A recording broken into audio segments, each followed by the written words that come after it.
Bonjour, c'est Mathieu Béliard. Bienvenue dans Les Éclaireurs, le podcast qui prend le temps d'écouter le monde changer.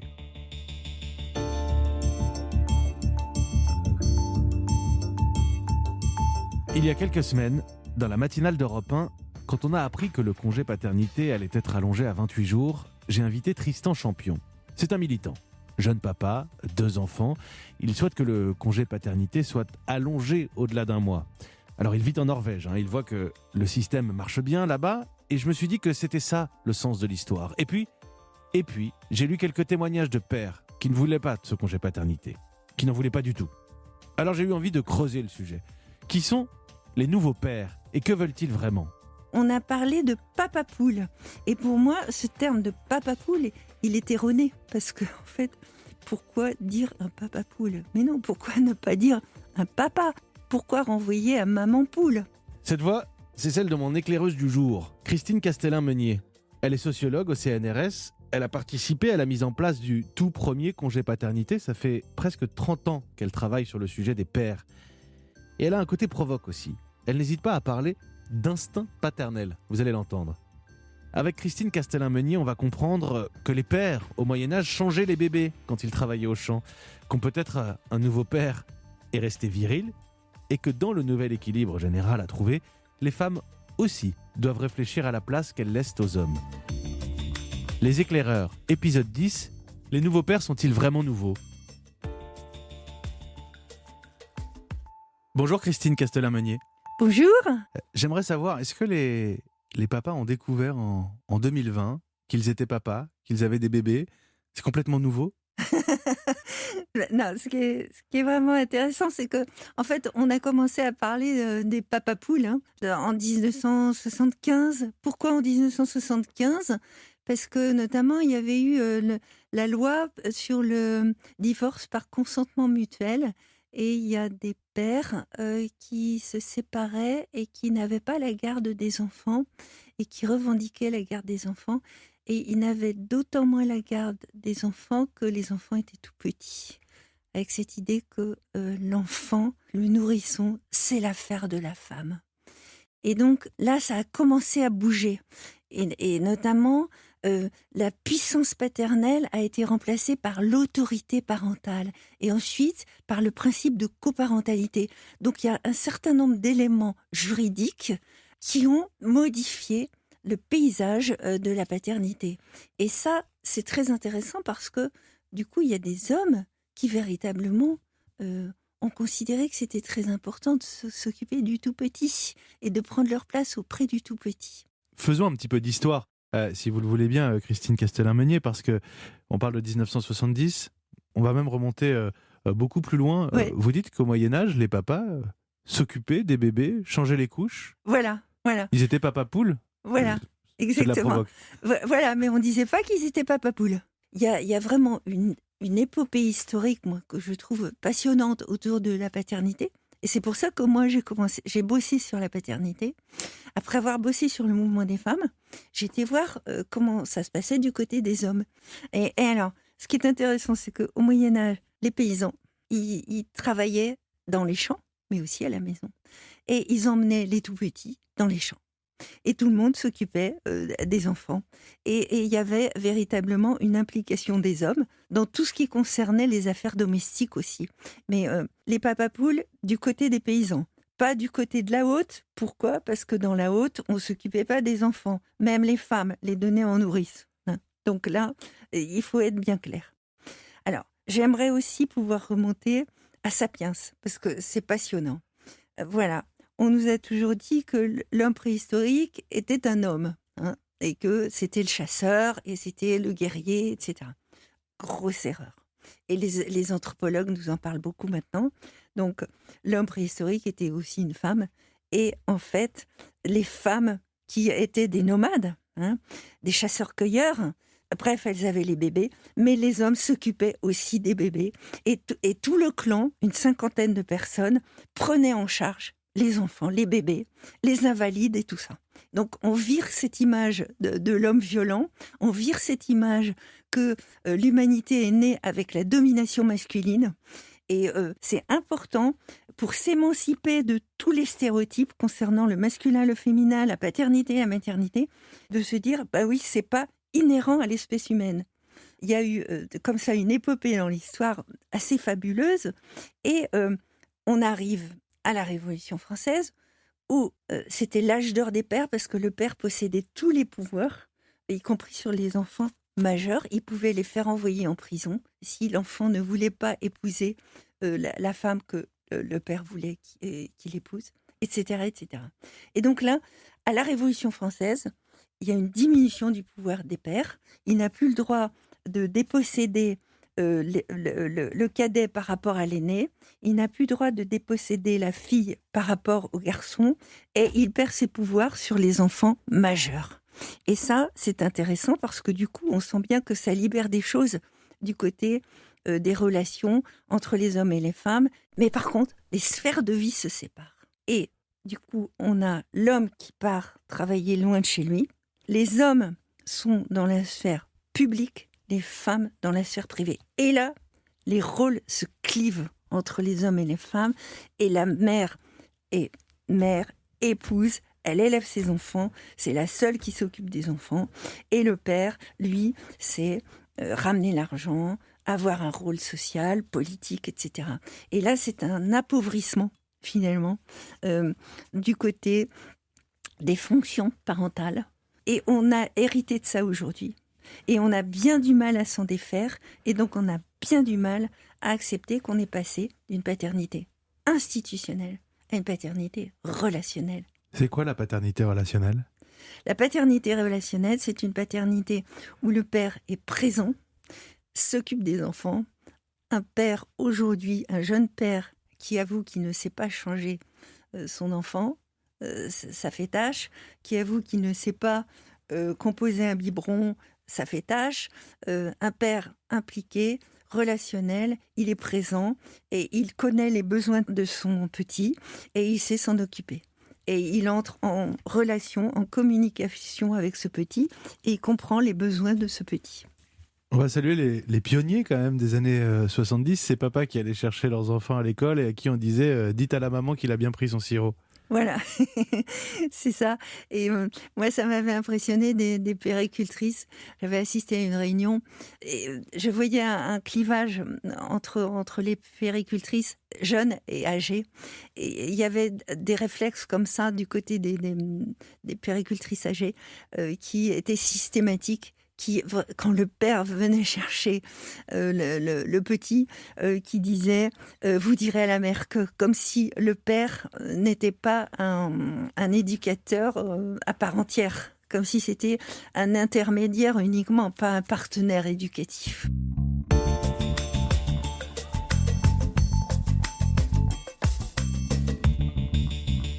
Reconnaissons, dites-vous, que nous sommes en train de changer de société.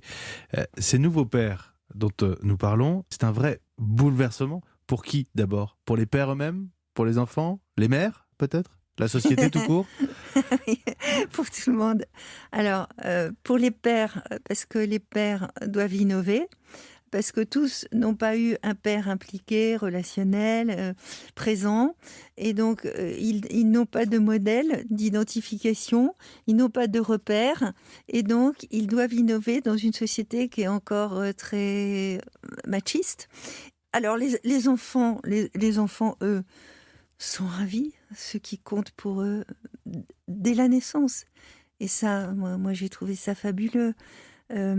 Cette mise en relation d'un nouveau-né avec un père et qui était filmé par une caméra et ils étaient seuls, l'homme et le tout petit. Et en fait, ce qui est intéressant, c'est que du coup, on voyait bien que les échanges sensoriels, olfactifs, enfin tout, les yeux, tout ça, vibraient, réagissaient, la peau, tout. Il y avait vraiment une communication très intense entre l'homme et le bébé. Et ça, c'est fabuleux parce que ça, on l'a vraiment occulté, comme si un père, un homme, à qui on donnait un nouveau-né, allait le faire tomber, il allait éclater en 1000 morceaux. Et là, on se rendait compte que, bah non, pas du tout. L'homme, il va faire à sa manière. Voilà. Et ça, c'est passionnant parce qu'on voit que on est dans le registre de l'humain. Et c'est pour ça que moi, pour définir l'instinct paternel, je dirais que c'est l'envie qui va venir ou qui existe, le désir qu'a l'homme de transmettre la force de vie à un enfant par le lien, l'amour, le soin, et d'inscrire son enfant dans l'histoire de l'humanité. Puisque vous parlez de l'instinct paternel, ça c'est une grande question. L'instinct, c'est ce qui est naturel. C'est Bien quelque sûr. chose qu'on aurait cassé. Exactement, exactement. Et ça, moi, quand je me suis plongée dans la rédaction du livre L'instinct paternel, ça m'a fascinée de réaliser à quel point la culture, la société avait passé son temps à éloigner les hommes de la notion d'instinct paternel. Comme si, j'ai eu du mal à piger, hein, comme si c'était l'économique, le politique qui prenait le pas sur le reste. On comprend bien ce qui se passe dans la constitution de l'image du père pour l'enfant, dans ce que vous décrivez. Mais je reprends ce que nous disions un tout petit peu plus tôt. Il n'est pas question pour le papa de simplement remplacer la maman dans ses tâches, que l'on parle du soin de l'enfant ou même de l'organisation de la maison. D'ailleurs, si je souligne un point de ce que vous disiez, c'est quoi la différence aujourd'hui ? C'est l'envie du papa d'être parti de ce projet-là ? Ah oui, bien sûr, vous avez raison. Moi, c'est ça qui me frappe. Du côté des jeunes générations, à quel point les hommes souhaitent combiner le moins mal possible le travail et la famille, le travail et l'enfant. Et ne pas sacrifier l'enfant, la famille, au travail. Et les hommes ont envie de prendre en charge l'éducation des enfants, même si ça n'est pas simple. Et pourquoi ça n'est pas simple ? À cause du contexte de société et toute l'histoire dont j'ai parlé, mais aussi parce que parfois, du côté des femmes, ça peut être aussi ambivalent et contradictoire. Pour bien comprendre, quel rôle joue la libération, l'émancipation des femmes dans l'avènement de ces nouveaux pères ? Est-ce qu'elle a permis cet avènement, ou est-ce que l'émancipation des femmes entraîne aussi une limitation de leur pouvoir patriarcal à l'ancienne, si j'ose dire, qui fait qu'ils doivent se rabattre sur autre chose ? En tout cas, du côté de l'émancipation des femmes, ce qui est important, c'est que le fait que les femmes travaillent à l'extérieur libère une place pour le père. Du coup, qui va s'occuper des enfants ? Il faut bien que ce soit quelqu'un qui s'en occupe, et partager avec le père, c'est la solution la plus naturelle. Hein, quand elle travaille, il y a bien sûr la crèche, il y a bien sûr les nounous, mais je veux dire, ça ne suffit pas, on sait bien, pour éduquer un enfant, pour s'occuper d'un enfant. Donc là, l'émancipation de la femme a libéré une place, mais en fait, selon moi, ce que je sens, c'est ce bonheur de la part des femmes de pouvoir, et des hommes, de pouvoir partager l'éducation des enfants. Et le fait que, même si on dit toujours que la charge mentale incombe encore très fortement aux femmes dans la répartition des places éducatives et domestiques, ce qu'on peut dire quand même, c'est que ils reviennent de loin par rapport à certaines périodes historiques, les pères, où les pères ne faisaient rien à la maison. Et donc là, ça demande quand même une capacité à pouvoir prendre sa place, et ça demande aussi que la femme laisse l'homme prendre sa place. Et ça, c'est quelque chose qui n'est pas simple. Comment va réagir la femme ? À la fois, elle est contente que l'homme s'intéresse à l'enfant qu'elle a mis au monde, ça c'est clair. C'est un peu comme si l'homme s'intéressait à elle aussi, mais en même temps, elle a un peu l'impression que tout ce qui concerne le domestique, le familial, c'est son territoire. Et en fait, elle est là un peu parfois derrière, un peu comme un juge.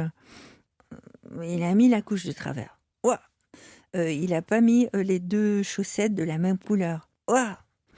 Et la femme guette un peu, quoi, l'homme. Et moi, c'est ça qui m'a intéressée, c'est que Il y a beaucoup de pères qui m'ont dit bah, je suis bien quand je suis tout seul. Quand elle n'est pas là, un peu autour de moi, à me surveiller. Alors que ce que moi je dis, et c'est fondamental, c'est que la femme laisse vraiment l'homme prendre sa place. Et que c'est très riche pour tout le monde que l'homme puisse prendre sa place auprès de l'enfant, comme il l'entend. Alors, bien sûr, sans être dans le délire et des tas de choses qui ne conviennent pas à l'enfant, hein, bien évidemment. C'est fondamental que l'homme puisse prendre des initiatives.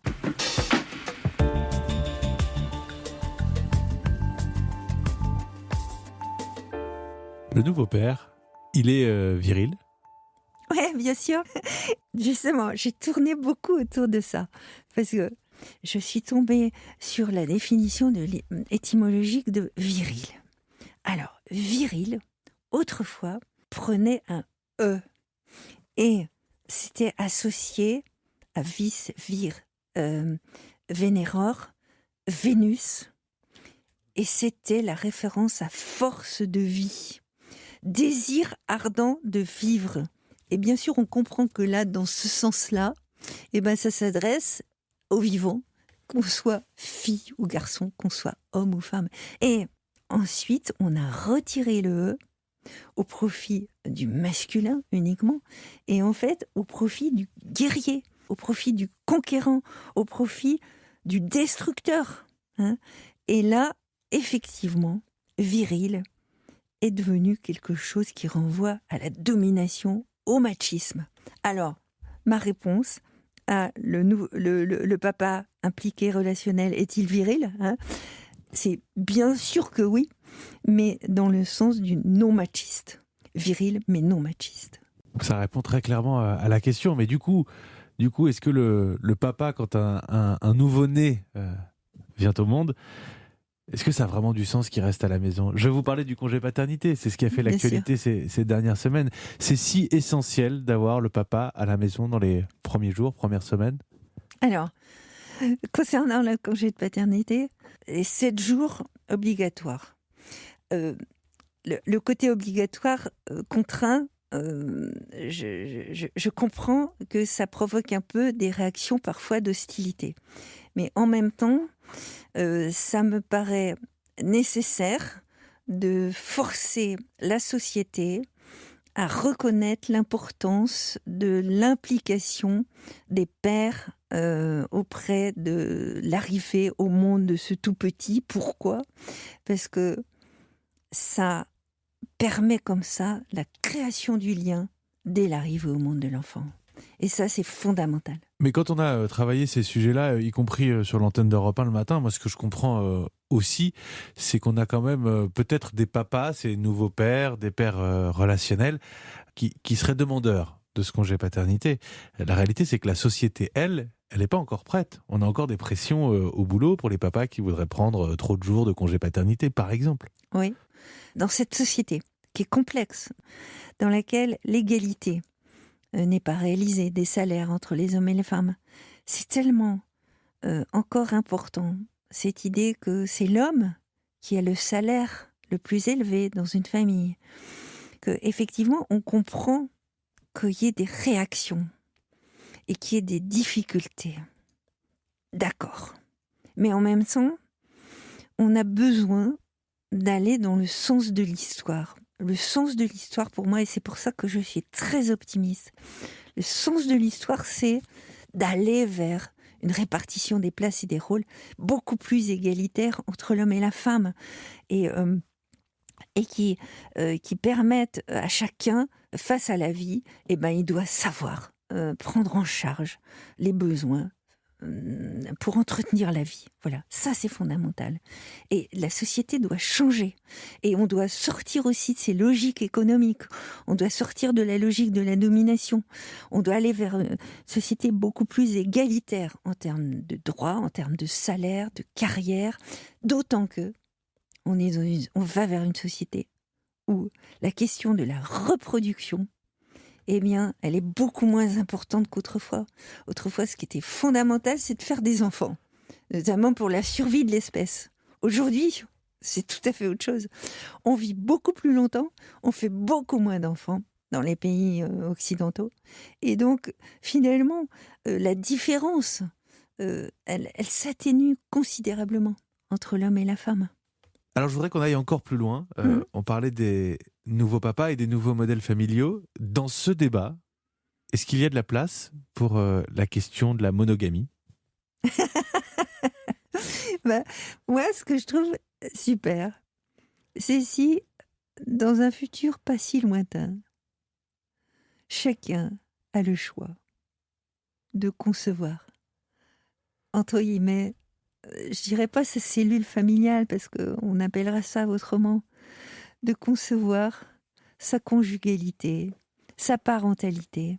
Parce que finalement, ce qui est essentiel, c'est de construire un univers pour l'enfant qui soit sécurisant, cohérent, et qui transmette à l'enfant ce que Bourdieu appelait des capitaux, quoi, des capitaux.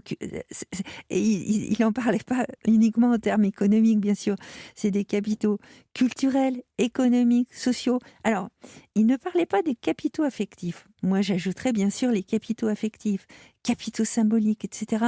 C'est-à-dire que l'enfant reçoive, on va dire ça autrement, des ressources que les parents, quelle que soit leur conjugalité, quel que soit leur sexe, quel que soit, entre guillemets, leur genre, puisque maintenant tout explose un peu, eh bien, qu'ils soient en posture, en situation, en capacité à donner les ressources à l'enfant qui lui sont nécessaires pour devenir une personne adulte, libre, heureuse, créative. Voilà. Je termine chaque épisode des Éclaireurs avec une question rituelle. Christine Castellin-Meunier, est-ce qu'il est plus facile, selon vous, de changer le monde ou de se changer soi-même ? Se changer soi-même, on a la possibilité quand même. Je trouve que maintenant, il y a beaucoup d'accompagnement qui existe pour se changer soi-même. Mais c'est vrai que c'est devenu une aventure en soi. En même temps, changer le monde, c'est complexe, on le voit en ce moment. Et je voulais dire aussi, c'est difficile aujourd'hui, notamment du côté du masculin et du féminin. Pourquoi ? Parce que plus ça change du côté du masculin dans le sens de tout ce qu'on vient de dire, plus ça réagit dans l'autre sens, avec le défensif, le masculin défensif, masculiniste, suprémaciste, qui essaye d'imposer sa domination, d'autant plus que, pour moi, c'est le chant du cygne, c'est la fin de cet empire du masculin dominant. Les nouveaux papas, pourquoi est-ce qu'on y va ? Finalement, quand on y réfléchit un tout petit peu, l'ancien monde, celui de nos pères et de nos grands-pères, il avait l'air beaucoup plus confortable. Non, c'est pas vrai. Les pères, les grands-pères, les arrière-arrière-grands-pères, au secours. Arrière-arrière-arrière-grand-père, au secours. Ils faisaient la guerre, reprenons 14. Moi, par exemple, j'ai en tête véritablement dans des histoires de famille où le jeune homme de 18 ans fait son service, ensuite arrive la guerre, donc il se tape comme ça le service, la guerre, donc 6 ans sur le front, 6 ans. 4 ans plus 2, quoi.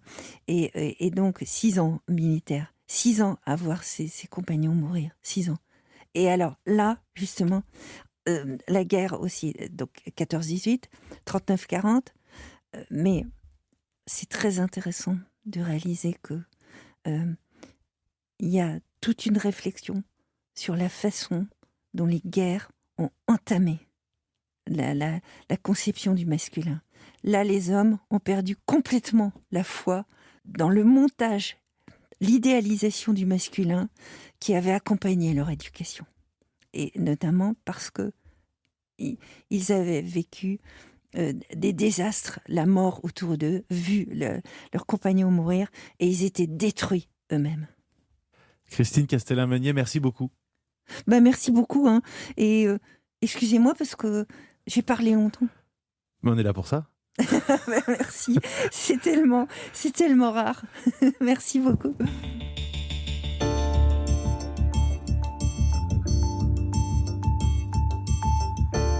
Vous Vous venez d'écouter Les Éclaireurs avec Christine Castellin-Meunier.